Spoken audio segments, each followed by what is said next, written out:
Բարև ձեզ, հարգելի գործընկերներ, սիրելի հայ ժողովուրդ։ Օրակարգում ազգային ժողովի նախագահի տեղակալ ընտրության հարցն է, թեկնածուն Վահագն Ալեքսանյանն է։ Պարոն Ալեքսանյան, ես ձեզ չեմ ճանաչում, ֆիզիկապես առաջին անգամ տեսել եմ այս դահլիճում օգոստոսի 2-ին, եւ ընդհանրապես մարդուն ճանաչելու համար կարծում եմ բավարար է տվյալ մարդու արտաբերած մեկ նախադասությունը, տվյալ մարդու մեկ ժեստը, դա ընդհանրապես բոլոր մարդկանց է վերաբերում կարծում եմ, ոչ միայն ձեզ, եւ դուք հավակնում եք ստանձնել բարձր պաշտոն, պատասխանատու պաշտոն, ինչը ենթադրում է որոշակի հատկանիշներ։ Ես դրանցից ամենագլխավորները թերևս կառանձնացնեի, օրինակ, խոսքի արժեքի գիտակցումը, պատասխանատվության զգացումը, երբ ասենք մարդը արտաբերում է խոսք, հետագայում դրա համար պատասխան տալու այդ գիտակցումը եւ այլն եւ մի շարք այլ հատկություններ։ Պարոն Ալեքսանյան, ես ծնվել եմ 1980 թվականին։ Երբ ես ծնվել եմ, Խորհրդային Միության ղեկավար այն ժամանակ Լեոնիդ Բրեժնևն է եղել։ Այնուհետև, երբ 5-6 տարեկան էի, Միխայիլ Սերգեյևիչ Գորբաչովը։ Եվ ես այդ ժամանակվա սոցիալ-տնտեսական, սոցիալ-քաղաքական վիճակի մասին լսել եմ իմ ծնողներից, որտեղ երեխա եմ եղել, չեմ տեսել իմ աչքով, ավելի շուտ գիտակցությունս չի ներել, որ կարողանամ ինչ-որ վերլուծություններ անեմ շատ լուրջ, եւ պատկերացում ունեմ այնքանով, որքանով Մալենկովի կամ, ասենք, Խրուշովի ժամանակներից։ Եվ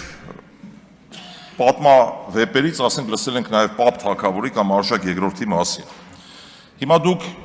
եւ ընդհանրապես, երբ որ ինչ-որ վերլուծություններ եմ անում եւ իմ աշխարհայացքն եմ ունեցել սեփական, սովորաբար աշխատում եմ կարծիք հայտնել այն ժամանակահատվածի վերաբերյալ եւ եղել եմ չափահաս 1998 թվականին։ Երեք լսում էի ձեր կենսագրությունը, դուք ծնվել եք 1993 թվականին, չափահաս եք եղել 2011 թվականին, եւ եթե չեմ սխալվում, չեմ հիշում որ խոսքի ժամանակ ասացիք 90-ականների սերունդ եմ,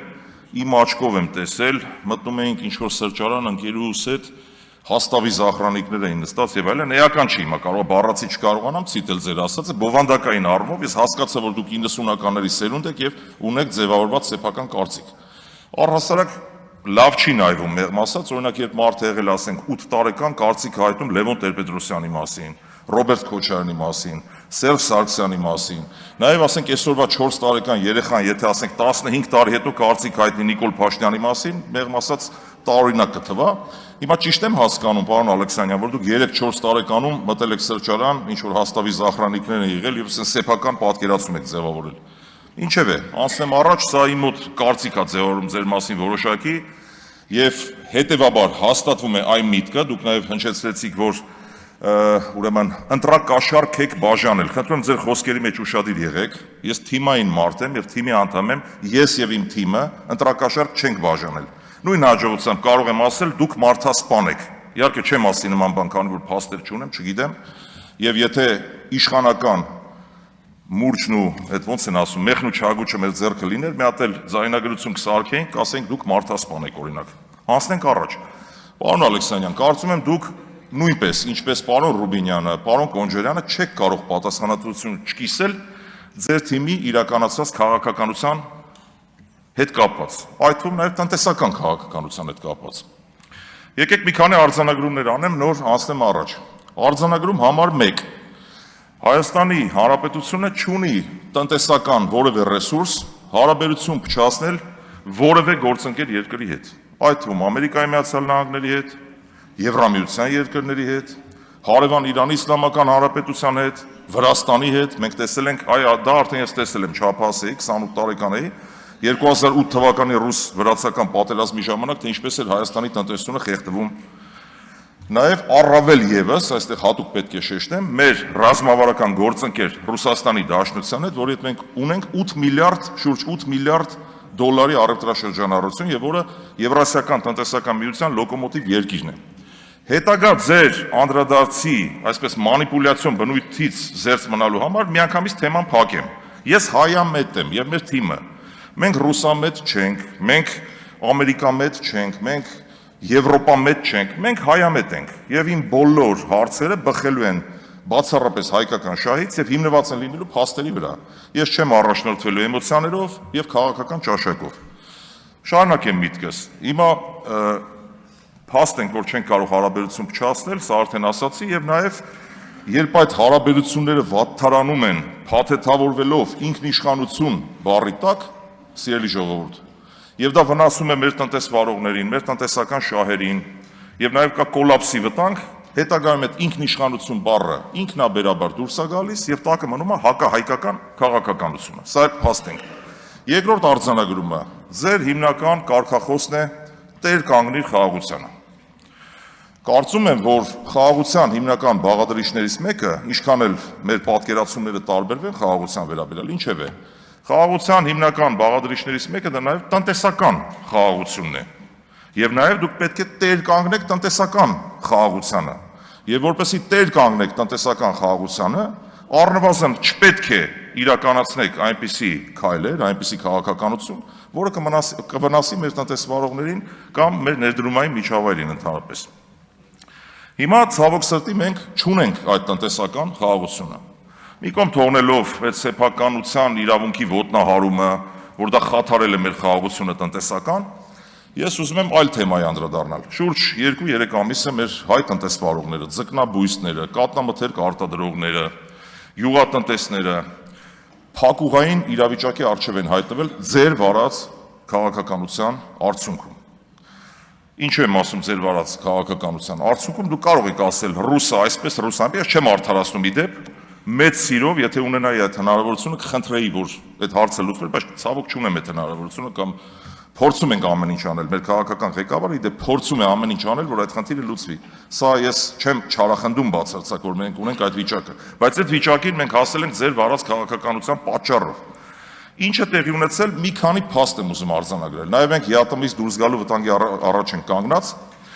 Ամբողջ քարոզարշավի ընթացքում իրականացրել եք հակառուսական թեզերի վրա հիմնված քարոզարշավ,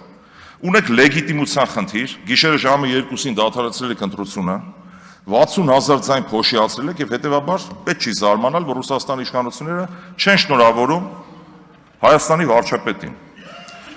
Խոսում եք ինքնիշխանությունից, բա որ այդքան ինքնիշխան եք, ինչի համար է Հայաստանի վարչապետը նախաձեռնել հանդիպել Միշուստինի հետ, արդյունքի չի հասել։ Հանդիպել հեռախոսազրույց ունեցել Պուտինի հետ, արդյունքի չի հասել։ Հիմա նախկինում ասում էիք ինչքանով ԵԱՏՄ-ն է մեզ պետք, այդքանով մենք ենք ԵԱՏՄ-ին պետք։ Փաստորեն այդ թեզն էլ չաշխատեց եւ հնարավոր չի խնդիրը լուծել։ Սիրելի ժողովուրդ, խոսքս ուղղում եմ ձեզ, այո, քաղաքացիական պայմանագիր կուսակցության, խմբակցության իշխանությունների, իշխող ուժի կողմից վարած ոչ հեռատես քաղաքականության արդյունքում դուք հայտնվել եք այս վիճակում, անելանելի վիճակում։ Եվ թե ինչ է ԵԱՏՄ-ն իրենից ներկայացնում, շատ կարճ անդրադառնամ, ժամանակս չի հերիքում։ ԵԱՏՄ-ն դա մի կառույց է, որը մեզ հնարավորություն է տվել շուրջ 8 միլիարդ դոլարի ապրանքաշրջանառություն իրականացնել առանց մաքսային վճարների, առանց մաքսազերծման։ Սրան գումարած Իրանի Իսլամական Հանրապետության հետ 2025 թվականի մայիսի 15-ին մենք ունենք կնքված ազատ առևտրի համաձայնագիր։ Եվ երբ որ սրան գումարում ենք 700 միլիոն դոլարի ներմուծումը, Իրանի Իսլամական Հանրապետության հետ մենք ձգտում ենք ունենալ շուրջ 1 միլիարդ դոլարի առևտրաշրջանառություն։ Մենք նաև հարվածի տակ ենք դնում Իրանի հետ առևտրաշրջանառությունը։ Եվ ոչ թե դուք ինչքան էլ խոսեք դեպի Եվրոպա գնալու մասին, առայժմ մենք չունենք այդ հնարավորությունները, որ կարողանանք ամբողջ այդ արտահանման ծավալը փոխարինել Եվրոպայով։ Ինչքան էլ ուզում է ասեք դիվերսիֆիկացիա եւ այլն, դուք չեք որևէ գործում քայլ իրականացրել, որը միտված կլինի դիվերսիֆիկացիայի կայացմանը։ Եվ հետեւաբար անել այնպիսի քայլեր, անունը դնել ինքնիշխանություն, մեզ ասել ռուսամետ, Հայաստանը տանել մի ճանապարհը, որ մենք հայտնվում ենք փակուղու մեջ, սա ոչ այլ ինչ է, քան հակահայկական քաղաքականություն։ Մեր տնտեսվարողներին կոլապսի ենթարկելու քաղաքականություն։ Եվ ընդհանրապես խորհուրդ կտամ այս թեզերին ուշադրություն դարձնել, նորից եմ կրկնում, չմոռանանք Իրանի Իսլամական Հանրապետությունը, սիրելի ժողովուրդ, Եվրոպայի հետ, Եվրամիության երկրների հետ մեր առևտրաշրջանառությունը պակաս է ընդհանուր ԵԱՏՄ-ի շուրջ 3.5 անգամ։ Նույնիսկ մեր հարևան Վրաստանը, որը Եվրոասոցիացիան համաձայնագիր ստորագրած երկիր է,